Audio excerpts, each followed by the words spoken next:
Episode 4, 3 Roads Out. A week ago, I was sleeping on a bench in a fluorescent-lit airport. Now I'm walking European streets that smell like rain and pastry, trying to figure out what kind of life would actually let me belong. Some people seem to glide through life, like it's all been mapped out. Tracks hidden in the grass, carrying them forward while they smile and sip cappuccinos. I've never felt that. Not once. I've always been the guy watching from the side, half in, half out, like I missed the invitation to join the ride. And lately, this trip, these conversations, it's got me asking something deeper. Not just what's next, but what if I've been aiming at the wrong thing the whole time? What if chasing meaning, creativity, and freedom pulled me away from something quieter, but more essential? This week, I find myself face to face with 3 kinds of lives. One steady, one creative, and one I still can't explain. And in each, I'm listening. Because part of me is starting to wonder, what kind of life would let me stay? Go and find out.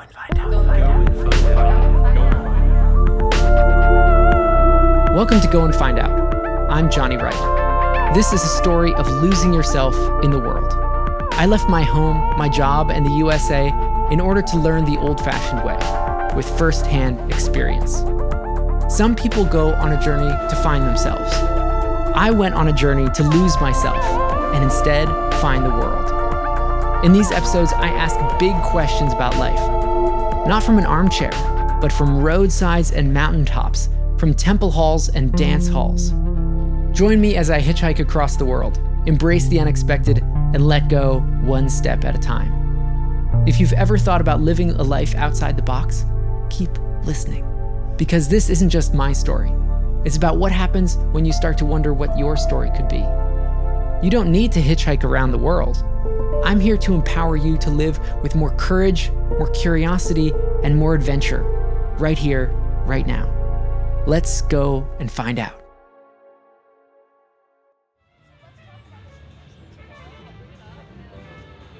I spent a few days wandering the many green spaces of Brussels. I dallied under the open windows of a conservatory where students rehearsed their jazz quartet. Their music drifted like warm syrup down the stone walls, sweetening the sidewalk. I looked through art books the size of granite slabs in the Taschen store. A guy named Milos invited me over for a breakfast of berry pancakes. I hitchhiked out to Leuven with a man named Wouter. He was making the trip for a single reason. He'd forgotten his garden gloves. 30 minutes each way, for gloves. I didn't know whether to laugh or admire the dedication.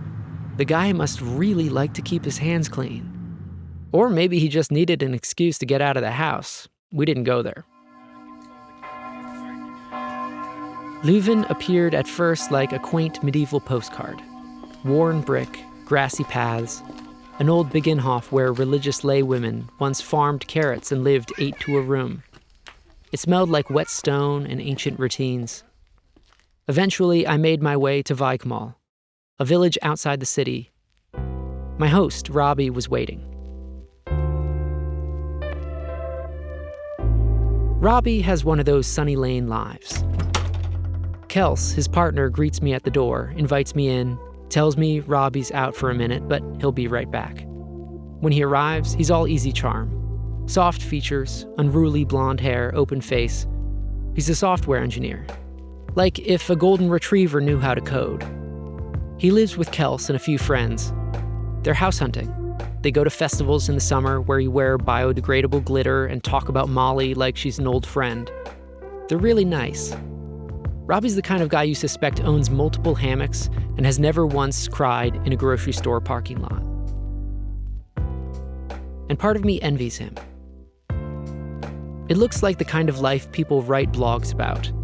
Balanced, content, untroubled by the weight of big questions. But then he starts talking. about how he wants to travel, how he sometimes dreams of quitting his job, moving somewhere new, doing something different. And yet, every action I see him take is the opposite. He's looking for a mortgage, checking listings, planning renovations for a house he doesn't own yet. And I feel this tension crackle between his words and his life. It's not deception, it's something softer. Maybe he's trying to keep one version of himself alive, even as the other one settles in. And I wonder, do we all do that? Maybe you felt that too, that quiet split between what you say you want and what you're actually doing. That soft, almost invisible doublethink. Part of me wants to shake him, wake him up before the cement sets. But maybe that's just me projecting. We talk for hours, we eat, we laugh, we bike to the canal and float there in the long evening light, and afterwards drink strong Belgian beer in the living room. It's beautiful. I could stay here a long time. And yet, I feel it almost immediately. The edges of the life closing in. No, I'd be restless in a week.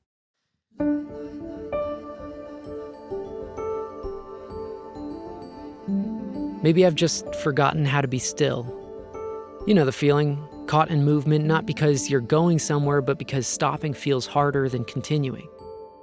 Like Sid said, I don't know how to stay. Not in a place, not in a version of myself. I keep moving, and maybe I've made it look intentional. But what if it's just a habit I never break? 2 days later, I leave. I walk back up the sunny lane with the odd feeling of having watched a play. Not performed, just watched. I was a visitor to that life, not part of the cast. And it reminded me of something I used to think about a lot. What I called the little life. A partner, a community of support and care, maybe kids. Enough money to live, enough love to keep going. A life staged in good repetitions. Simple responsibilities, well chosen. My parents had that life. And growing up, I hoped against hope that I would too.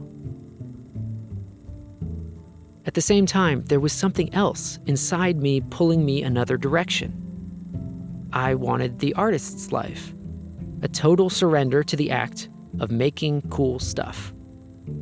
What broke the tension between these two lives was someone coming along who I grew to love. The little life won out.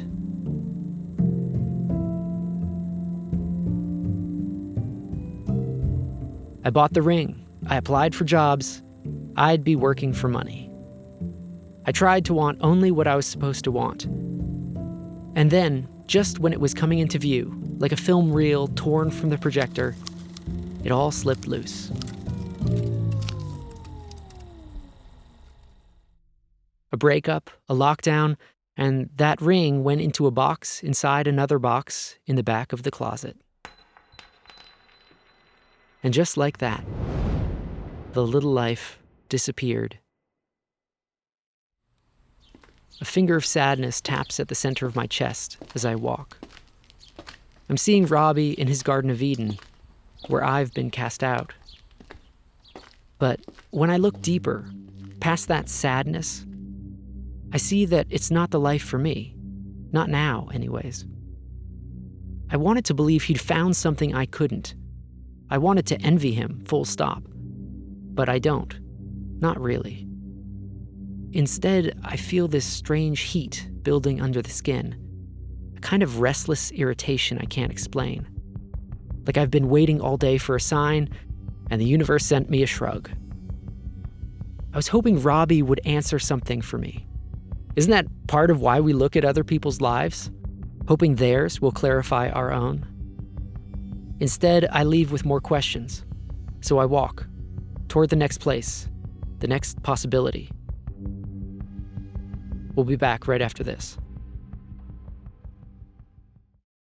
Brian John Petours lives just outside Leuven, in a converted brick stable with a recording studio built into the back. I found him the way I find most people, by looking for the most interesting thing in a place and seeing who's at the center of it. When I messaged him, he replied immediately. "Come by," he wrote. "Bring ears." I walk up the cobblestone drive and spot him out front, smoking a cigarette and nodding along to a rough mix. He's got blue-tinted glasses, long blonde hair, and a paisley shirt with 3 buttons open. He looks like he time traveled from 1973 and never bothered to go back. "Fair enough," he says when I introduce myself, a phrase he'll repeat every few minutes for the rest of the day, like a musical motif. Fair enough.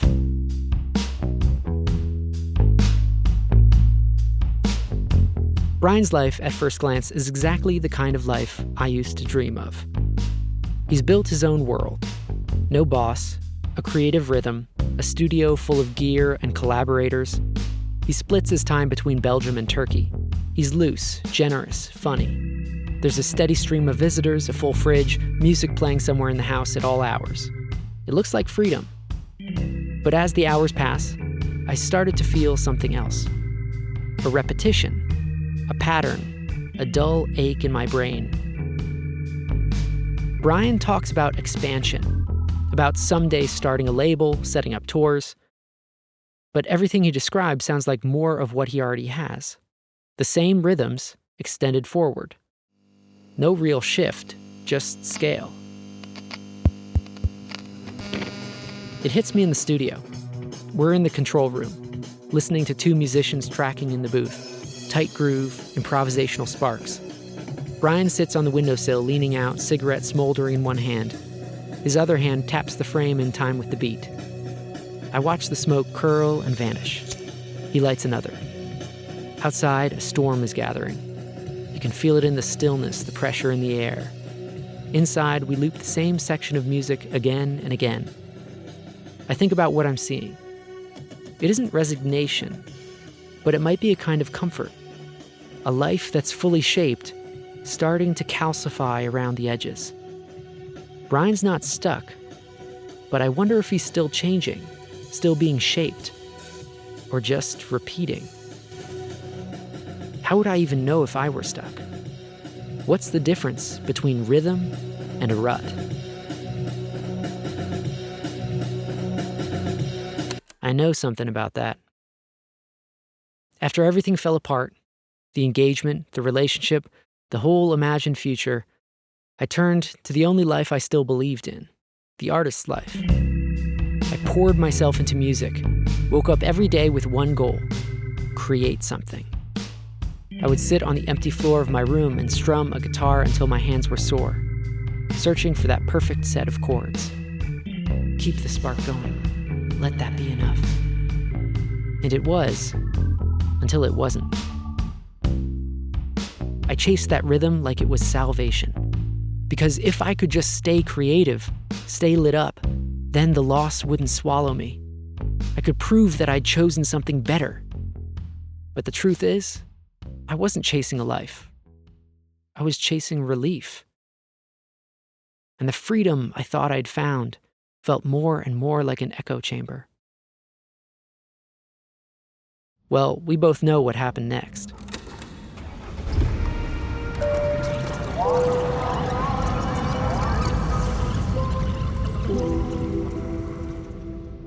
I left.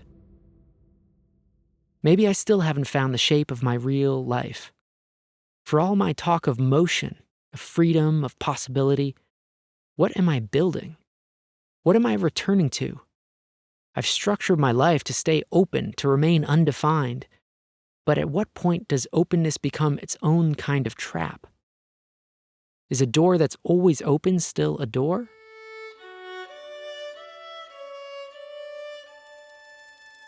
Later that afternoon, Brian and I bike through the outskirts of Leuven. Dirt lanes stitched through fields, low barns, thick hedgerows. His paisley shirt billows behind him like a flag for a country I don't belong to. I follow a few paces back. My breath steadies, the pedals catch rhythm, and the questions begin again. What kind of life is good? Not in the theoretical sense, but in the real Tuesday morning sense. What kind of life lets a person feel rooted and still curious? What kind of life gives and doesn't just take? Let me say, Not everyone gets the chance to ask these questions. Not everyone has the freedom to choose how they want to live, let alone choose a life they think is quote-unquote best. But once you start asking the questions, it's hard to stop. Look at this. Robbie's chosen one path, Brian the other. But when you look closely, Robbie talks about travel, about leaving his job, about shaking things up. But none of that shows up in his choices. He's looking for a house, planning the next 5 years like they're penciled into a grid. He talks about change, but he's already decided on comfort. Brian, on the other hand, has built something rare, an artist's life.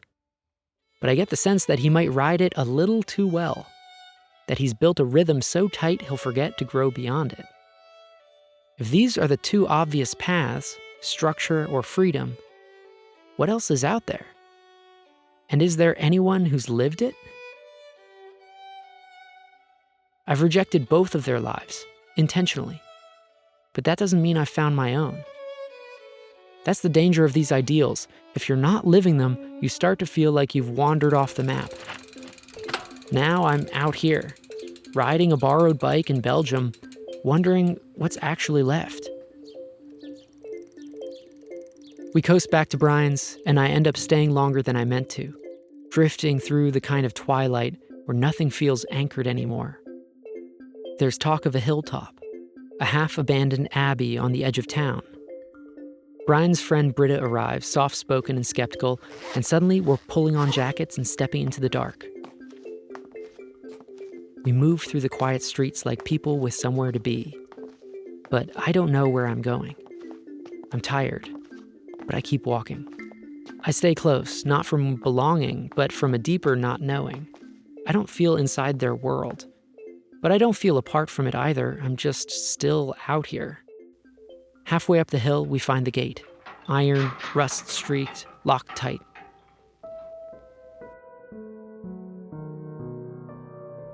Brian doesn't hesitate. He climbs, then Britta. I follow, wondering how I always end up the least cool person in every vaguely illegal situation. We duck under low branches, pick our way through the trees, pine needles soft underfoot. The slope rises slowly, then the trees part. And there it is. The Abbey, silent, empty-windowed, faintly glowing in the moonlight. It watches. It waits.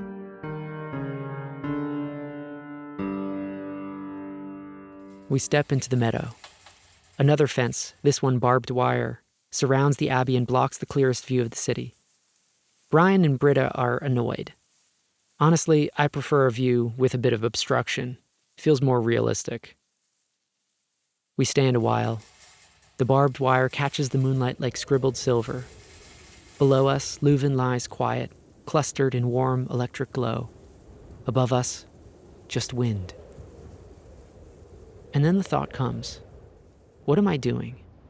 I have no partner, no property, no plan, no city that's mine. Just a backpack full of wrinkled shirts and an overly ambitious notebook. The dream. Everyone else seems to be building something. Roots, structures, futures. And me, for all my movement, what will I have in 20 years? Eventually, Britta and Brian start walking back. I linger. I need a minute longer. And that's when I see it. A figure on the other side of the razor wire, not 10 feet from me. Moving. Not approaching. Walking the way I'm walking, in parallel, step for step, matching me exactly. A tightness pulls across my ribs. The hair on my arms rises. I keep walking. It keeps walking. The fence runs between us. I watch it out of my peripheral vision. I don't dare look at it straight on. The figure is pale in the moonlight, but not glowing, not unreal. If I had seen it in daylight, who would it have been? The others are too far ahead now. I feel it suddenly, the distance between me and them, the closeness between me and it. We keep walking, together. I force my breath to steady. I face forward, the old trees press in, the Abbey looms on my left, and still, step for step, it moves with me. It isn't with me, not really, but it isn't apart from me either. It's some kind of outside. Outside the abbey, outside the city, outside the lights and the houses and the careful, crafted lives. Outside Robbie's world. Outside Brian's.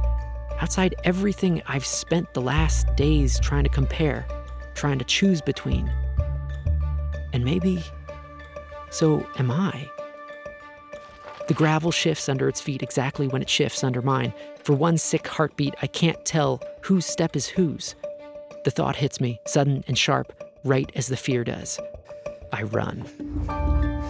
Fast enough to close the distance between me and the others. Fast enough to make my heart pound against my ribs. I don't say anything until I catch up. Someone's there, I whisper. Britta and Brian glance back, then pick up their pace. We run, quiet, focused. We don't stop until we reach the fence at the edge of the woods. One by one, we climb over, drop back into the world of lights and streets and human things. No sirens. No shouts. Just our breathing in the warm air. The hum of the distant city. We walk the empty streets back to town. And as my breath slows, my mind loops back. Not to the fear, not to the running, but to that feeling. That strange, impossible parallel movement. Because now, just moments later, I don't feel fear. I feel something else. What that figure was, I may never know. I honestly can't tell you who or what it might have been. But it seemed to be there. It feels to me almost like a metaphor, a third way, an outside. Outside the maps, the expectations, the careful plans. Outside everything that can be measured or named. Not the smooth train tracks buried in the grass. No tracks at all. That shadowy path that this figure made me think of. If I stood there long enough, would it stop feeling strange? Would it stop feeling like outside? Would it start to feel like mine? That night, I couldn't sleep, not from fear, but from something deeper. The question kept echoing. How do you know if you've chosen well? I'd seen 2 lives and a shadow, but I hadn't seen the end of life. Not yet. I needed to speak with someone who could look back, someone who'd lived out their choices, who could say with all the honesty age allows what mattered most. I didn't want projections into the future. I wanted a time machine. The next day, I met Peggy. Go and find out. That's it for this episode of Go and Find Out. Thanks for spending this time with me. Seriously, it means a lot that you're here listening to this story. Go and Find Out is created by me, Jonny Wright, with music by me, except for the jazz and fusion pieces in this episode. If you're enjoying the ride, follow along so new episodes come straight to you every Thursday. And hey, if you've got a second, leaving a quick review or rating really helps spread the word. Today, for the first time, I've got some mail to share with you. This is from someone I know, an old professor of mine named John Walford, a specialist in 17th century Dutch painting. Greetings, Johnny, he writes. The storytelling is both immaculate and totally engaging. So much so that when I got up this morning, I thought, oh, it's Thursday, let's see if Jonny Wright has posted another podcast. And shortly thereafter, I was listening, so fully engaged that I almost forgot my dentist appointment. In fact, I left in such a hurry, as had been deep into your world, that I went off in my indoor shoes, and the rain was pelting down harder than I have ever known in all my 80 years. I do also enjoy hearing your voice as well as your story. It brings something most welcome and familiar into my day. I cannot wait to listen to as many as you put out. Do you have any sense of the extent at this point? Well, thank you, Dr. Walford. The answer is yes. The first season of Go and Find Out is going to be 16 episodes. But don't worry, there are more seasons planned after that.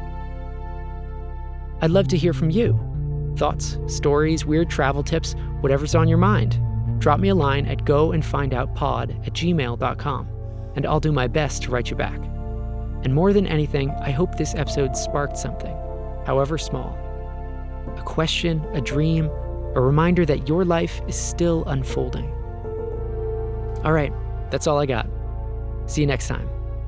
Until then, go and find out. Go and find out. Go and find out.